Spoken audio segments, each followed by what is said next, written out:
साथ संगत जी, प्रेम से कहना धन निरंकार जी। एक नई साखी के साथ स्वागत है आप सभी का आपके ही अपने चैनल पर। आज की साखी का विषय है, कभी भी किसी गरीब की गरीबी का मजाक ना उड़ाएं। चलिए सुनते हैं आज की ये साखी। साथ संगत जी, एक फटी धोती और फटी कमीज पहने एक व्यक्ति अपनी 15-16 साल की बेटी के साथ एक बड़े से होटल में पहुंचा। उन दोनों को कुर्सी पर बैठा देख एक वेटर ने उनके सामने 2 गिलास साफ ठंडे पानी के रख दिए और पूछा, आपके लिए क्या लाना है। उस व्यक्ति ने कहा, मैंने मेरी बेटी को वादा किया था कि यदि तुम कक्षा 10 में जिले में प्रथम आओगी तो मैं तुम्हें शहर के सबसे बड़े होटल में एक डोसा खिलाऊंगा। इसने वादा पूरा कर दिया, कृपया इसके लिए एक डोसा ले आओ।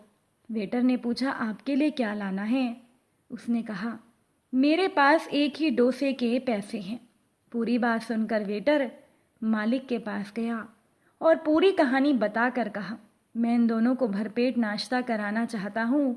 अभी मेरे पास पैसे नहीं हैं, इसीलिए इनके बिल की रकम आप मेरी सैलरी से काट लेना। मालिक ने कहा, आज हम होटल की तरफ से इस होनहार बेटी की सफलता की पार्टी देंगे। होटल वालों ने एक टेबल को अच्छी तरह से सजाया और बहुत ही शानदार ढंग से सभी उपस्थित ग्राहकों के साथ उस गरीब बच्ची की सफलता का जश्न मनाया। मालिक ने उन्हें एक बड़े थैले में 3 डोसे और पूरे मोहल्ले में बांटने के लिए मिठाई उपहार स्वरूप पैक करके दे दी। इतना सम्मान पाकर आंखों में खुशी के आंसू लिए वो अपने घर चले गए। समय बीतता गया और एक दिन वही लड़की IAS की परीक्षा पास करके उसी शहर में कलेक्टर बनकर आई। उसने सबसे पहले उसी होटल में एक सिपाही भेज कर कहलाया कि कलेक्टर साहिबा यहाँ नाश्ता करने आएंगी। होटल मालिक ने तुरंत एक टेबल को अच्छे से सजा दिया। यह खबर सुनते ही पूरा होटल ग्राहकों से भर गया। कलेक्टर रूपी वही लड़की होटल में मुस्कुराते हुए अपनी माता पिता के साथ पहुंची। सभी उसके सम्मान में खड़े हो गए। होटल के मालिक ने उन्हें गुलदस्ता भेंट किया और ऑर्डर के लिए निवेदन किया। उस लड़की ने खड़े होकर होटल मालिक और उस वेटर के आगे नतमस्तक होकर कहा, शायद आप दोनों ने मुझे पहचाना नहीं। मैं वही लड़की हूँ जिसके पिता के पास दूसरा डोसा लेने के पैसे नहीं थे और आप दोनों ने मानवता की सच्ची मिसाल पेश करते हुए मेरे पास होने की खुशी में एक शानदार पार्टी दी थी और मेरे पूरे मोहल्ले के लिए मिठाई पैक करके दी थी। आज यह पार्टी मेरी तरफ से है और उपस्थित सभी ग्राहकों एवं पूरे होटल स्टाफ का बिल मैं भरूंगी और कल आप दोनों को श्रेष्ठ नागरिक का सम्मान एक नागरिक मंच पर दिया जाएगा। साथ संगत जी, कभी भी किसी गरीब की गरीबी का मजाक ना बनाएं। मजाक बनाने के बजाय उस गरीब की प्रतिभा का उचित सम्मान करें। साथ संगत जी, एक पिता और पुत्र साथ साथ टहलने के लिए निकले। वो दूर खेतों की तरफ निकल आए। तभी पुत्र ने देखा कि रास्ते में पुराने हो चुके एक जोड़ी जूते उतरे पड़े हैं, जो संभवतः पास के ही खेत में काम कर रहे एक गरीब मजदूर के थे। पुत्र को मजाक सूझा। उसने पिता से कहा, क्यों ना आज की शाम को थोड़ी शरारत से यादगार बनाएं। आखिर मस्ती ही तो आनंद का सही स्रोत है। पिता ने असमंजस से बेटे की ओर देखा। पुत्र बोला, हम ये जूते कहीं छिपाकर झाड़ियों के पीछे छिप जाएंगे। जब वो मजदूर इन्हें यहाँ नहीं पाकर घबराएगा तो बड़ा मजा आएगा। उसकी तलब देखने लायक होगी और इसका आनंद मैं जीवन भर याद रखूंगा। पिता पुत्र की बात को सुनकर गंभीर हो गए और बोले, बेटा, किसी गरीब और कमजोर के साथ उसकी ज़रूरत की वस्तु के साथ इस तरह का भद्दा मजाक कभी ना करना। जिन चीज़ों की तुम्हारी नज़रों में कोई कीमत नहीं, वो उस गरीब के लिए बेशकीमती हैं। तुम्हें ये शाम यादगार ही बनानी है ना, तो आओ आज हम इन जूतों में कुछ सिक्के डाल देते हैं और छुपकर देखते हैं कि इसका मजदूर पर क्या प्रभाव पड़ता है। पिता ने ऐसा ही किया और वो दोनों पास की ही ऊंची झाड़ियों में जाकर छिप गए। मजदूर जल्दी से जल्दी अपना काम खत्म करके जूतों की जगह पर आया। उसने जैसे ही एक पैर जूते में डाला, उसे किसी कठोर चीज़ का आभास हुआ। उसने जल्दी से जूता हाथ में लिया और देखा कि उसके अंदर कुछ सिक्के पड़े थे। उसे बड़ी हैरानी हुई और वो सिक्के हाथ में लेकर बड़े गौर से उन्हें देखने लगा। फिर इधर उधर देखने लगा कि उसका मददगार शख्स कौन है। दूर दूर तक जब उसे कोई नज़र नहीं आया तो उसने वो सिक्के अपनी जेब में डाल लिए। अब उसने दूसरा जूता उठाया, उसमें भी सिक्के पड़े थे। मजदूर भाव विभोर हो गया। वो घुटने के बल ज़मीन पर बैठकर आसमान की तरफ देखकर रोने लगा। हाथ जोड़कर बोला, भगवान, आज आप ही किसी रूप में यहाँ आए थे। समय पर प्राप्त इस सहायता के लिए आपका और आपके माध्यम से जिसने भी मेरी ये मदद दी है उसका लाख लाख धन्यवाद।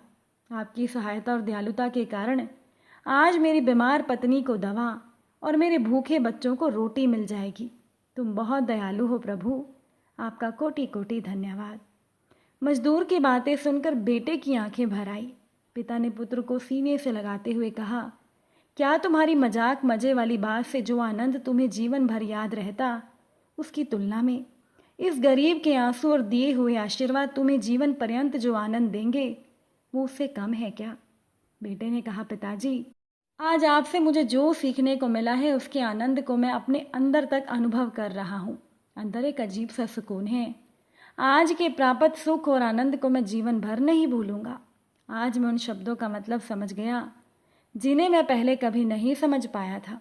आज तक मैं मज़ा और मस्ती मजाक को ही वास्तविक आनंद समझता था, पर आज मैं समझ गया हूँ कि लेने की अपेक्षा देना कहीं अधिक आनंददायी है। साथ संगत जी, आइए इस कहानी के माध्यम से स्वयं और अपने बच्चों को हम ऐसी शिक्षा दें कि कभी भी किसी भी परिस्थिति में किसी का मजाक ना बनाएं। अगर आनंद लेना ही है तो परोक्ष या प्रत्यक्ष रूप में किसी की सहायता करके लें। वह आनंद आपको तथा जिसकी सहायता की उसको जिंदगी भर नहीं भूलेगा, और आपको परोक्ष रूप में आशीर्वाद मिलेगा वो अलग। इसलिए ज़िंदगी में कभी भी आपको किसी की मदद करने का मौका मिले तो मदद ज़रूर करें। एक दिन की बात है कि राजू अपने पिता से कहने लगा, पापा चलिए ना लोगों की मदद करके आते हैं। राजू के दोस्त मोहन ने भी कहा, चलो ना अंकल, आज छुट्टी है हमारी और आपकी भी, तो बाहर गरीबों की मदद करके आते हैं। राजू के पिता रमेश जी ने कहा, ठीक है बच्चों, रुको, मैं कुछ खाने का सामान ले आता हूँ, फिर चलते हैं। राजू के पिता रमेश जी ने बहुत सारे खाने के पैकेट रख लिए और अपने घर से बाहर फुटपाथ में निकल पड़े। थोड़ी दूर चलने पर उनको एक भूखा गरीब दिखाई दिया। राजू के पिता ने कहा, बेटा जाओ उनको कुछ खाने का दे आओ। राजू और मोहन खाने का लेकर उसे देने चले गए। राजू ने उसके पास पहुंचते ही मोहन से कहा, निकाल कैमरा, वीडियो बना, रुक देते वक्त बनाना, जब मैं उनको कुछ खाने को दूँ। मोहन ने भी कहा, उसके बाद तुम मेरा वीडियो बनाना और फेसबुक, व्हाट्सएप, इंस्टाग्राम में ये वीडियो डाल देंगे। मोहन वीडियो बनाने लगा। पास ही राजू के पिता ने कैमरा छीन लिया और कहा, ये क्या कर रहे हो तुम लोग? राजू ने कहा, पापा वीडियो बना रहे हैं।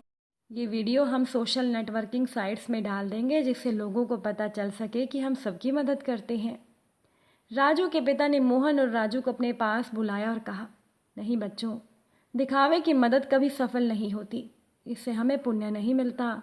हम जानबूझकर किसी की मदद करें और वहाँ लेने के लिए वीडियो बनाएं, इससे हमारा कभी भला नहीं होगा।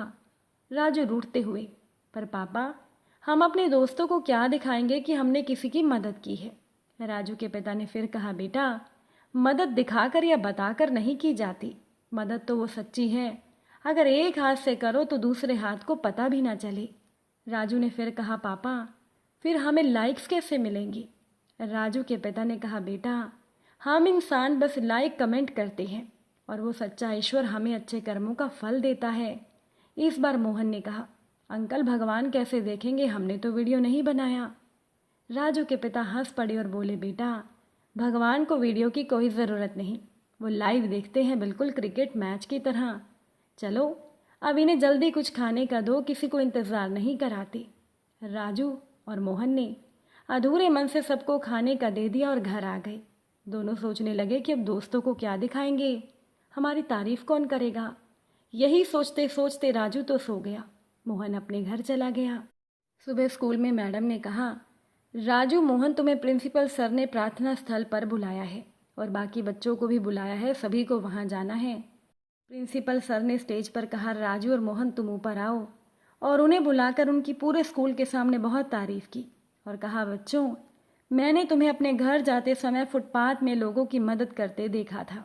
मुझे तुम दोनों पर गर्व है कि तुम हमारे स्कूल के छात्र हो। और उन्हें एक एक मेडल सम्मान के तौर पर दिया। उनके सभी दोस्तों ने उन्हें गले से लगा लिया, स्कूल की मेडल, और सर ने उनकी बहुत खुशी जाहिर की। साथ संगत जी, शाम के समय राजू के पिता के आते ही दोनों बच्चे उन्हें गले से लग गई। कहने लगे, आप ठीक कहते थे, ईश्वर सब देखता है। हमें तो वीडियो बनाने से सच में कुछ लाइक मिलते। आज तो सारा स्कूल ही हमारी प्रशंसा कर रहा था, हमारे उस नेक काम की वजह से। आपने ठीक कहा था, ईश्वर हमारे नेक काम को आंखों से देखते हैं और उसका फल भी देते हैं, और उनका फल सबसे मीठा होता है, सबसे मीठा। राजू के पिता खुश हो गए और उन्होंने कहा, बच्चों, हमारे नेक काम का फल ईश्वर के अलावा और कोई दे भी नहीं सकता। चुपचाप किसी की मदद करो, ईश्वर तुम्हारे साथ हमेशा खड़ा है। वो तुम्हारे साथ हर कदम पर है, जब तुम नेकी और सच्चाई का साथ नहीं छोड़ते। और इस दिन के बाद से हर रविवार मोहन और राजू बिना कैमरे के अपने पिता के साथ लोगों की मदद करने निकल पड़ते, और उनके चेहरे पर एक सुंदर मुस्कान बनी रहती। साथ संगत जी, आपने कहीं तो पढ़ा ही होगा कि कुछ नेक काम ऐसे होने चाहिए जिनका ईश्वर के अलावा और कोई दूसरा गवाह ना हो। अगर आज की ये साखी आपको अच्छी लगी हो, वीडियो को लाइक शेयर कर दीजिएगा। चैनल पर नए हैं तो सब्सक्राइब कीजिएगा। आप सभी से फिर मुलाकात होगी नई साखी के साथ। साथ संगत जी, प्यार से कहना, धन निरंकार।